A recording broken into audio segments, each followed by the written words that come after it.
तो दोस्तों, व्रत देवउठनी एकादशी की कथा इस प्रकार से है। आइए ज़्यादा समय ना गंवाते हुए मैं आपको जो है कथा सुना रही हूँ। वीडियो पसंद आए तो लाइक शेयर ज़रूर कीजिएगा। देवउठनी एकादशी की कथा। एक राज्य में सभी लोग देवउठनी एकादशी का व्रत करते थे। राजा तथा नौकर चाकरों से लेकर पशुओं तक को एकादशी के दिन अन्न नहीं दिया जाता था। एक दिन किसी दूसरे राज्य का एक व्यक्ति राजा के पास आकर बोला, महाराज कृपा करके मुझे नौकरी पर रख लें। तब राजा ने उसके सामने एक शर्त रखी कि ठीक है, रख लेते हैं, किंतु रोज़ तो तुम्हें खाने को सब कुछ मिलेगा, पर एकादशी को अन्न नहीं मिलेगा। उस व्यक्ति ने उस समय हाँ कर ली, पर एकादशी के दिन जब वह फलाहार का सामान दिया गया तो वह राजा के सामने जाकर गिड़गिड़ाने लगा, महाराज मेरा पेट इससे नहीं भरेगा, मैं भूखा ही मर जाऊंगा, मुझे अन्न दे दो। राजा ने उसे शर्त की बात याद दिलाई, पर वह अन्न छोड़ने को राजी नहीं हुआ।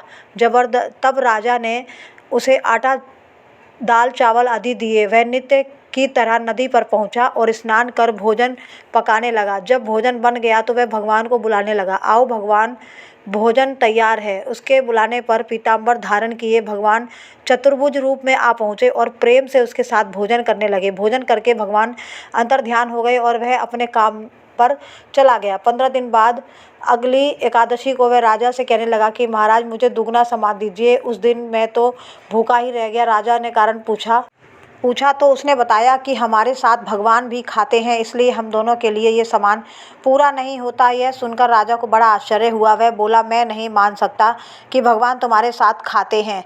मैं तो इतना व्रत रखता हूँ, पूजा करता हूँ, पर भगवान ने मुझे कभी दर्शन नहीं दिए। राजा की बात सुनकर वह बोला, महाराज यदि विश्वास ना हो तो साथ चलकर देख लें। राजा एक पेड़ के पीछे छिपकर बैठ गया। वह व्यक्ति ने भोजन बनाया तथा भगवान को शाम तक पुकारता रहा, परंतु भगवान ना आए। अंत में उसने कहा कि हे भगवान, यदि आप नहीं आए तो मैं नदी में कूदकर प्राण त्याग दूंगा। भगवान नहीं आए। तब वह प्राण त्यागने के लिए नदी की तरफ आगे बढ़ा। प्राण त्यागने का उसका दृढ़ इरादा जान शीघ्र ही भगवान प्रकट हो गए। उसे रोक लिया और साथ बैठकर भोजन करने लगे। खा पीकर वे उसे अपने विमान में बिठाकर अपने धाम ले गए। यह देख राजा ने सोचा कि व्रत उपवास से तब तक कोई फायदा नहीं होता जब तक मन शुद्ध ना हो। इससे राजा को ज्ञान मिला और वह भी मन से व्रत उपवास करने लगा और अंत में स्वर्ग को प्राप्त हुआ। तो दोस्तों, ये थी देवउठनी एकादशी की कथा, जो आपको बहुत पसंद आई होगी। और वीडियो पसंद आए तो लाइक शेयर करें और कमेंट में जय श्री श्याम लिखना ना भूलिएगा।